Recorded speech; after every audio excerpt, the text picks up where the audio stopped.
Clube Verso, uma colaboração Clube 885 e Tá no Verso. Bom dia, gente, tudo bem com vocês? Começando hoje o nosso último episódio dessa temporada. Um assunto muito legal que é de interesse de todos. Bom dia, Maju. Bom dia, Ju. Muito feliz em estar encerrando a nossa temporada de Clube Verso com essa convidada super especial. Esse aqui é o nosso espaço para falar de negócios. A gente está nas manhãs da Clube, que é muito mais que rádio, e também na sequência no Spotify e no YouTube. Então, se tu quer conferir todos os episódios que rolaram, foram 20 episódios, entra lá em YouTube /Tá no Verso, ou no Spotify também Tá no Verso. Conversa com a gente, sugere convidados e assuntos para os próximos episódios, que com certeza teremos mais por aqui. Hoje a gente está com ela, a Tati Finanças, que é educadora financeira, para a gente falar um pouquinho sobre esse lado de empreender que é tão necessário e às vezes tão complexo, né? Como que eu me organizo financeiramente para eu ter paz para investir, né, pra arriscar, que muitas vezes a gente tá dando uns tiros no escuro e faz super parte de empreender, mas como que eu começo essa vida nova ou essa vida de negócios de uma forma já um pouco mais consolidada e com um pouquinho mais de segurança. Vamos falar sobre isso. Bem-vinda, obrigada por topar esse papo. Muito obrigada, tô muito contente de estar aqui com vocês, apesar dessa voz estranha que a Serra nos oferece de vez em quando. Mas vamos falar então como é que a gente pode começar essa vida no empreendedorismo sem cometer tantas falhas, que é a questão das finanças, né? Que é um assunto que a gente evita falar, porque afinal de contas a gente não sabe o que falar sobre ele.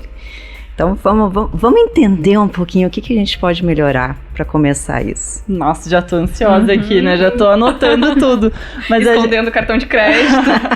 A gente falou com vários empresários, né? Vários profissionais, e a gente sabe que quando a gente fala de negócio, muito é arriscar, muito é a gente testar, experimentar, e às vezes não tem o resultado que a gente espera, às vezes o resultado é melhor, às vezes a gente, né, tava com uma expectativa mais alta. Então, como que a gente começa a se preparar para essa incerteza que tá intrinsecamente, né, intimamente relacionada com ter um negócio, ou empreender, ou começar nessa vida? Eu sempre gosto de dizer que a nossa empresa é a nossa segunda casa, né? E a gente não pode ter uma segunda casa se a primeira não estiver limpa, organizada, né, em dia, né? Então, primeira coisa, se a gente quer ter outra casa, que a primeira esteja em ordem. Antes disso, não tem como. E a gente tem um certo receio de trabalhar com as finanças ou de olhar para as finanças porque ela nos traz as verdades, né? Então, eu evito de ver meu saldo, eu evito de ver a fatura do cartão de crédito, porque se eu enxergar, eu vou ter que abrir mão de fazer as coisas que eu gosto. Quando, na verdade, quando a gente enxerga e descobre, a gente pode organizar e te dar liberdades maiores ainda de poder fazer, né? Então, a primeira coisa é olhar para dentro da sua casa, a sua primeira casa, que é as suas finanças pessoais. Encontrar a sujeira, né? Limpar essa sujeira, organizar tudo, deixando em ordem.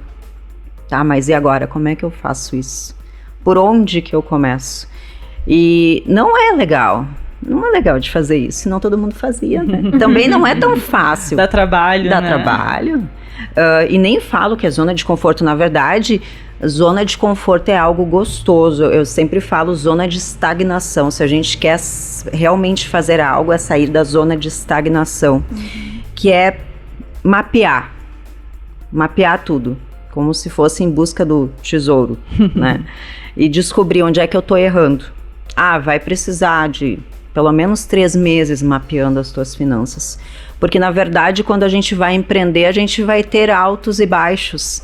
Então, é importante a gente descobrir nas nossas finanças pessoais uma média do que é o nosso custo. Quanto que eu dependo para sobreviver, né? A gente já falou em outras vezes no verso sobre investimento, né? Eu lembro que a primeira regra para tu investir ou para tu ter um pouco mais de confiança sobre a tua vida financeira é: tu precisa gastar menos do que tu ganha. Pronto. Tipo, é a mesma coisa para país, é a mesma coisa para estado, é a mesma coisa para empresa. Agora, se tu não sabe exatamente quanto tu ganha, que é o que acontece às vezes quando a gente empreende, e tu não sabe exatamente quanto tu gasta, porque tu não tem esse controle, esse cuidado, aí tu acabou com a tua conta. Perfeito. É exatamente isso, porque da mesma forma como vai ser algo variável o recebimento do empreendedor, o nosso custo também não é bem fixo, ele também varia.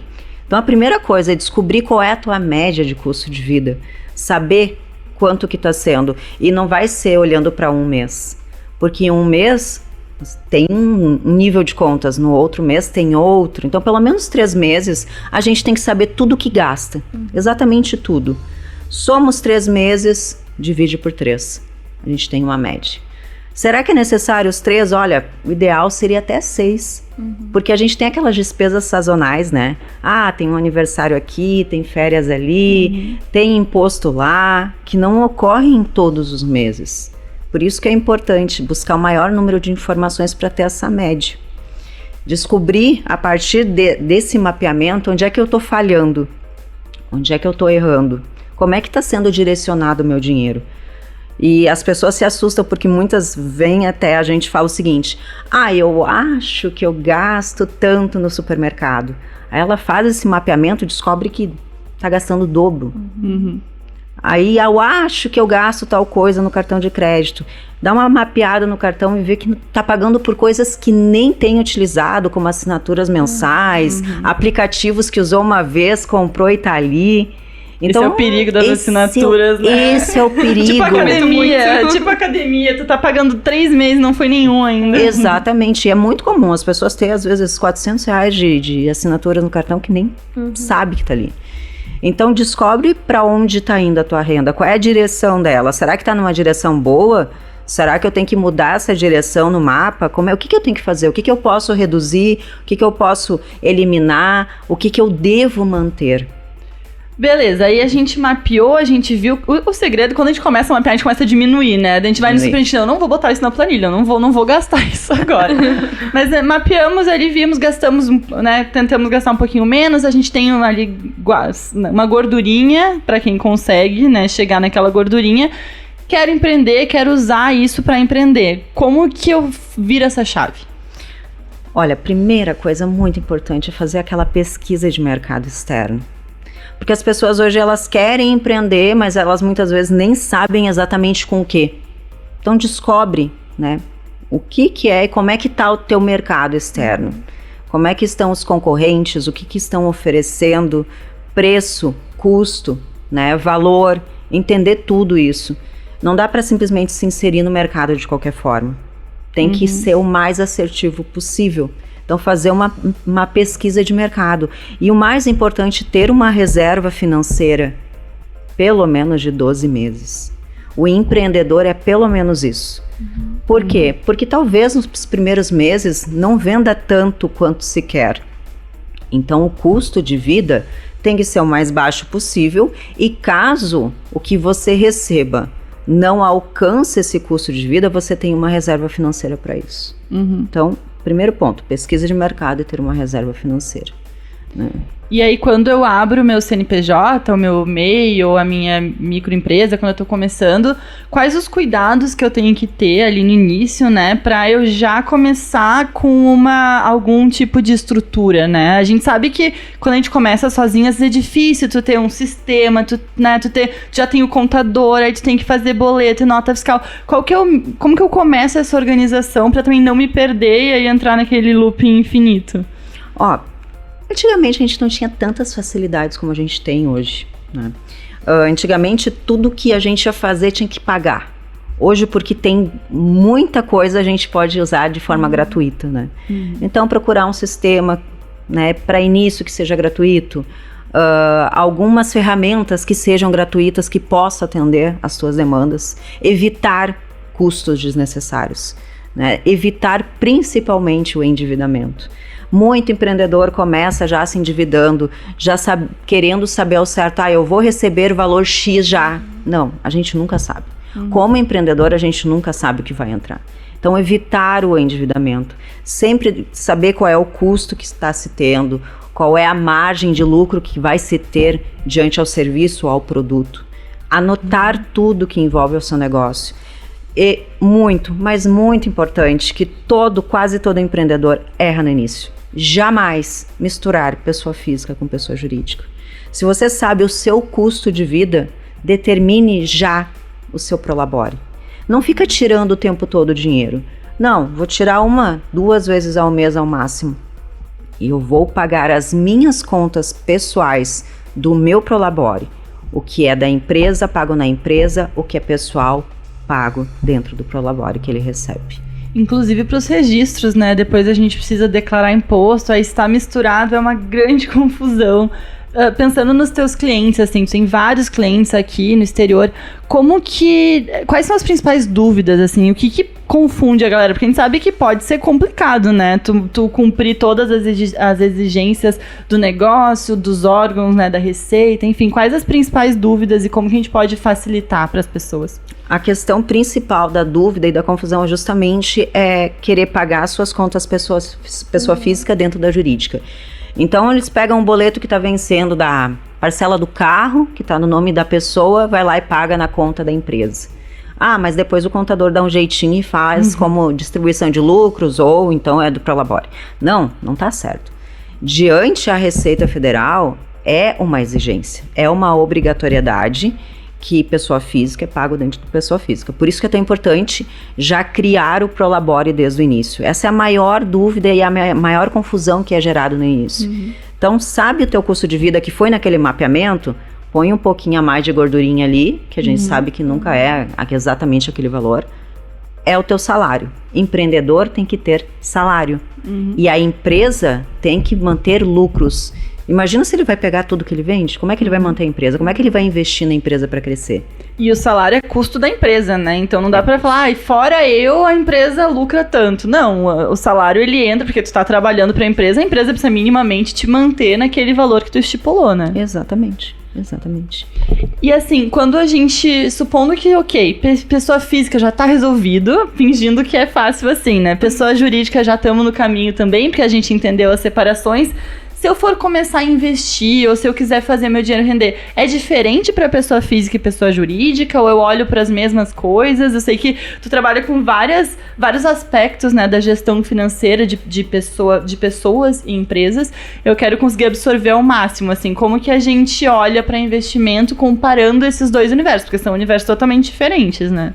São, completamente. E é uma pergunta que eu recebo muito. E quando eu respondo ela, as pessoas geralmente pensam assim, ela não quer responder ou ela não quer ajudar.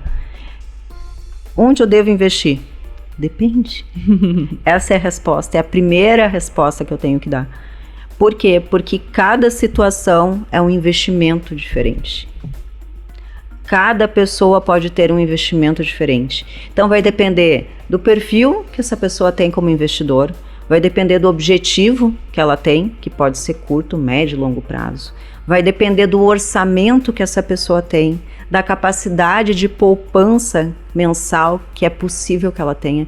Então, são muitos fatores que envolvem dentro dessa questão do investimento. E vai mudando ao longo da maturidade, tanto da pessoa quanto da empresa, né? Tu vai criando mais margem e tu vai podendo diversificar mais e fazer coisas mais diferentes, né? Com certeza, porque a pessoa muitas vezes começa ali sendo um perfil conservador.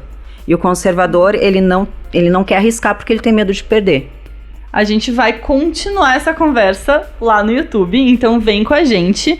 A gente tá terminando o nosso último episódio na rádio, que são os nossos momentos matinais para falar de negócios, dar dicas. Muito obrigada a todo mundo que acompanhou. Essa conversa não acabou. A gente tá indo com a Tati lá pro YouTube. Então segue a gente. Lá no YouTube e no Spotify a gente também tem todos os episódios passados. Muita gente legal, muita dica de negócio, todos os tipos de temas e assuntos e dúvidas. Então vai pra lá. Tá? Essa temporada foi realmente super especial. Obrigada, Clube, por nos receber. E, pessoal, segue com a gente, que a gente tem mais temporadas pela frente, mais episódios. Comentem, curtem, compartilhem para que a gente volte para cá e continue fazendo acontecer com o pessoal daqui. Obrigada, gente. Até a próxima e segue com a gente. Continuamos. Bora lá. A gente tá ficando craque, ó. 20º episódio, a gente tá melhorando. Stefano, levanta a mão que acabou o tempo, a gente dá um jeito de... E agora a gente tem que voltar. Então, a gente estava falando sobre a maturidade, né? A pessoa vai evoluindo, a empresa vai evoluindo, a gente vai mudando a estratégia e mudando as dificuldades. Como que tu vê isso acontecendo? Até o próprio perfil da pessoa, ela vai mudando. Se ela já começa, se ela é um perfil conservador, que ela tem medo de perder dinheiro, ela vai em determinados tipos de investimentos, de aplicações. Daqui a um pouco... E às vezes ela precisa ser, né? A gente tem aquela crítica pro conservador, mas às vezes é extremamente necessário ser conservador. Mas daqui a um pouquinho, ela sente aquela segurança e vai tentar um pouquinho mais. Ela sentiu que pode mais, então ela já vai para um perfil moderado. Perfil moderado são outras aplicações, outros investimentos. Isso nada impede que ela se torne um arrojado, que está disposto a ter maiores rendimentos. Também corre o risco de perder, mas tem aí uma oportunidade gigantesca de ganhar muito mais. Então vai amadurecendo, os objetivos também podem ir mudando, assim como o perfil do investidor. Maravilhosa. Aqui na região a gente tem muitos exemplos de empresas familiares e de empresas que o empreendedor segue na gestão. E a gente sabe que muitas vezes, se tu começou aquele negócio, tu tem, às vezes, um jeitinho, ou algumas coisas que talvez não estejam tão claras, ou registros que são... A gente sabe que acaba acontecendo, especialmente por essa proximidade, e pelo empreendedor que é mais velho, às vezes já tá há muito tempo daquele jeito, e é muito difícil tu voltar, uma empresa que tem, sei lá, décadas de atuação, e alguma coisa não foi ajustada no início, tu voltar e refazer todo aquele histórico, né? Então, eu queria que tu comentasse um pouquinho sobre a importância de mesmo uma empresa familiar, mesmo uma empresa que é gerida pelo dono, ter esse cuidado com o registro, ter esse cuidado com a separação, né, de PF, PJ, com a questão da nota fiscal. A gente sabe que ainda é um super problema por aqui, muita gente prefere não emitir porque tem a questão do imposto. Então, pra gente tentar trazer um pouco essa importância, e eu sempre falo, quanto mais imposto, melhor, porque significa que tu tá faturando mais, que tá entrando mais dinheiro, né? Apesar de ninguém gostar, né, especialmente com todas as questões políticas que a gente tem, a gente sabe que segue sendo importante, e mais do que isso, evita muito risco, né, mais pra frente. Existe uma dor muito grande quando a gente é MEI e deixa de ser MEI, né? O MEI não tem obrigação de emitir nota fiscal para pessoa física, então emite uma aqui, outra lá. E quando tu deixa de ser MEI, já tu tem que emitir nota fiscal para todo mundo. Pingou 1 centavo na tua conta, tem que emitir, mas de fato nem todo mundo faz, por mais que seja uma obrigação. Mas do jeito que nós estamos hoje, tudo de forma digital, é muito arriscado não fazer o que tem que ser feito. Então, você pode ter uma empresa aí de décadas, né, uma boa estrutura, e pode perder tudo isso. Porque eu sempre falo, você não pode dever para a agiota e para a Receita Federal. É 2 situações. A gente não pode. Claro que em questão de dívidas a gente não deveria dever para ninguém. Mas são de 2 que você não vai correr. É a agiota e a Receita Federal. Então a gente vê que cada vez mais eles estão fechando o cerco. Antigamente não existia nota fiscal eletrônica. Hoje, né, de uns anos para cá, tem. Tudo é registrado. Mas agora nós temos o Pix, né? Como é que fica? Se tudo tá batendo na conta. Tudo tá ali. No momento que fica algo registrado, em algum lugar tem que ter a origem, certo? Então, assim, é um risco que as pessoas estão se colocando. Ah, porque eu não quero pagar imposto. Imagine você não pagar um imposto hoje, mas ter que pagar um parcelamento de uma dívida gigantesca que você pode ter com a Receita. Porque escala rápido, né? Muito. Muito. Os R$10, os R$100, os R$1.000 de hoje são os milhões de amanhã. Exatamente. E não tem perdão para isso, né? Não existe perdão para isso. Ah, você até pode conseguir uma negociação, mas não existe perdão para essas dívidas. Então não vale o risco. Eu, pelo menos, gosto de deitar minha cabeça no travesseiro bem tranquila de noite e saber que está sendo feito tudo direitinho. Então, vai lá, registra. Entrou dinheiro, emite a tua nota fiscal. Pagou para alguém, exige a tua nota fiscal.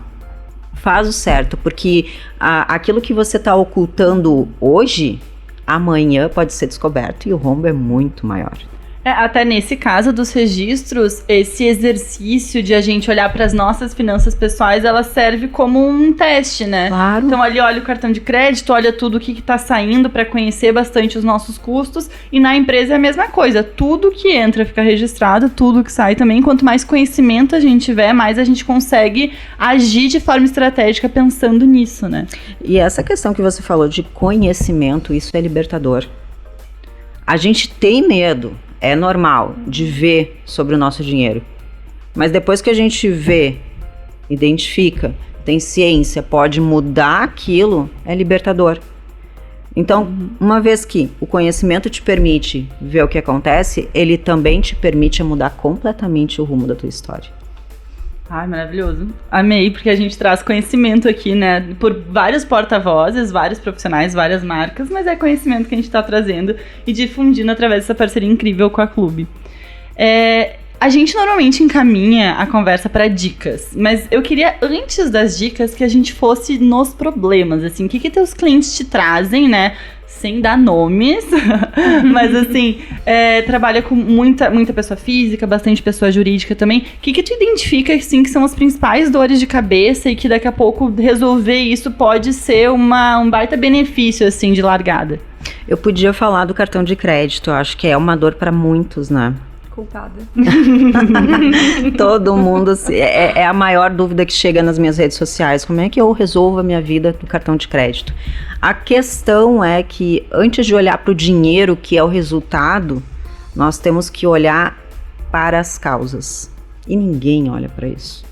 É muito difícil alguém buscar entender por que está agindo daquela forma com o dinheiro. Por que eu faço o que faço com o meu dinheiro? Eu mesma, antes de existir nesse mundo, desse universo de finanças, eu agia com o meu dinheiro como válvula de escape. Eu não gostava do trabalho que eu tinha. Então, eu saía para almoçar ao meio-dia, comprava alguma coisa. Final do dia, estava indo para casa, comprava outra coisa, porque eu queria ter um conforto diante daquele sacrifício que eu estava tendo. E demorei para enxergar isso. Então, muitas pessoas, elas querem resolver seus problemas financeiros somente com dinheiro. E não é somente com isso. É entendendo da onde que vem a causa, os motivos, as razões, os porquês que age daquela forma. Pode ser que seja no relacionamento, pode ser que seja algo familiar, pode ser que seja algo lá da infância, pode ser que seja algo do ciclo. Talvez, pode ser que seja justamente do dia a dia, mas é entender quais são os motivos. Para depois culpar o cartão de crédito, que as pessoas culpam, o cartão de crédito é o problema da minha vida. Não, ele é uma ferramenta. Ele não tem mãos, não é ele que digita a própria senha. Mas com o cartão de crédito no celular ficou tão mais difícil de controlar. Exatamente. Então, eu sou uma pessoa que eu não tenho no celular. Ixi. Eu não tenho no celular. Tudo que eu vejo que pode dificultar a minha vida, eu elimino. Então, ou facilitar nesse caso, né? Tudo que facilitar gastar dinheiro, tu já tira. Então, tira dali, né? Tá ali no virtual, tira do virtual. Mas eu tenho físico. Reduz o limite do físico. O ideal é que a gente tenha 20% da nossa renda em endividamento. Só que endividamento também é o cartão de crédito. Dívidas é cartão de crédito, não precisa estar em atraso. No momento que você deve algo, tem a pagar algo, já é dívida. Tem que ser no máximo 20% da renda. Eu amo os conceitos de contabilidade, tentando não ser muito técnica, mas que eles falam, a gente na contabilidade fala do fluxo de caixa e do demonstrativo de resultado. É exatamente o que a gente tem na carteira, né? Ou no saldo. E o outro é já descontando tudo que a gente gastou pra frente. Então eu faço uma compra de 1.000... A cara da Ju. Eu faço uma compra de R$1.000 em 10 vezes de 100. Se eu olhar na minha carteira, eu só gastei os primeiros 100. Na verdade, nem gastei ainda, né? Vou gastar os primeiros 100. Então aqueles R$1.000 estão na minha carteira. Só que isso é extremamente enganador, porque a gente já gastou os R$1.000. Então, os R$1.000, eles não são mais meus. Apesar de eu ir pagando em suaves prestações. De quando a gente se dá conta disso, no meu caso, eu anotei em planilha, né? Ajuda muito, porque tu olha pra frente e fala, porra, eu tô pagando isso até março do ano que vem. Estamos no YouTube já, saímos da rádio, sem censura. Mas eu tô pagando só até metade do ano que vem, pelo amor de Deus. Por que eu fiz isso com a minha vida, né? Então é super na linha do que tu tá falando, né? Exatamente. Então, as pessoas precisam colocar um limite, né, na sua vida, determinar esse limite e não ultrapassar. E parar de querer fazer com que o cartão de crédito e o cheque especial sejam extensão de renda, porque eles não são. E tu sente que essa dificuldade as pessoas estendem para a pessoa jurídica? Elas levam esse escape para suas marcas e negócios, ou elas têm um pouco mais de cuidado? Levam. E é o que faz muita empresa que tem chance de se destacar, quebrar. É a pessoa que já não tem uma organização financeira na pessoa física, vai lá e também tem uma desorganização financeira na pessoa jurídica. Então, o que fizer na casa 1, vai fazer na casa 2. Se não organizar 1, não organiza 2. E a gente trazer pessoas que são especialistas, seja como mentoras, né? Tu atua como mentora, seja como daqui a pouco um responsável, um gerente financeiro. Isso tende a ajudar, porque são mais pessoas dando opinião não, mas mais pessoas gerindo aquilo, né, trazendo a sua experiência, ou a gente acaba perpetuando a mentalidade do sócio? Entrei numa parte psicológica aqui já. Aí é que vai depender do próprio dono, o presidente, o responsável da empresa. Já teve situações de eu entrar na gestão financeira de uma empresa que o dono não queria de jeito nenhum que as contas dele fossem pagas na conta bancária dele. Tinha que ser dentro da empresa. Então vai depender de como a pessoa responsável por tudo aquilo vai permitir que outra, né, organize, conduza, direcione. Porque o gestor financeiro, ele tem que fazer de fato o certo. Mas ele vai seguir ordens. Então, se vocês trabalham em empresas que vocês identificam essas questões, já encaminhe esse vídeo, manda aí pra galera, fica a dica pra gente conseguir ter cada vez mais registros, pra gente conseguir também ter uma base mais sólida e crescer em cima disso. A gente quer que todo mundo cresça junto. Exatamente. Quando a gente sabe tudo que tem nas mãos, o crescimento é muito mais favorável. E dicas, assim, pra quem quer crescer o seu negócio, pra quem quer ganhar mais dinheiro, pra quem quer usar o dinheiro a seu favor e não só lá mandar tudo pro cartão de crédito. Sabe que antigamente a gente falava só de ganhar dinheiro, mas de qualquer forma. Primeira coisa que a gente tem que pensar é aprender a vender, sejam os seus serviços ou até produtos. Eu falo isso para meus alunos. Aprenda a vender. E não é empurrando, não é implorando para a pessoa comprar. Eu acho que a técnica de venda é a satisfação, é a experiência. Então, não só a questão de cuidar bem das finanças em si, em ter bons registros, em administrar bem. É aprender a vender o que se tem, de uma forma natural. Que as pessoas possam ter experiências e, a partir disso, falar bem do seu produto ou do seu serviço. Confira um episódio com o Edu Schuller que a gente fala sobre isso. E além da venda, a gente saber usar, né, reinvestir e fazer aquele dinheiro crescer, né? Exato, não adianta só colocar o dinheiro para dentro da casa. A gente tem que ter a parte do lucro que permita reinvestir para que a gente possa ganhar ainda mais dinheiro. Então a gente tem que ter uma cautela, principalmente para quem está começando, porque quando começa a entrar o dinheiro, a gente se empolga e já quer aumentar o seu custo de vida, já quer melhorar o seu custo de vida. Não, deixa essa casa número 2 crescer bastante para depois melhorar a casa número 1. Então reinvista cada vez mais no seu negócio para que ele consiga dar melhores e maiores frutos para depois aumentar o seu custo de vida, o seu conforto, o seu lar, a sua vida pessoal. Maravilhosa. Maravilhosa.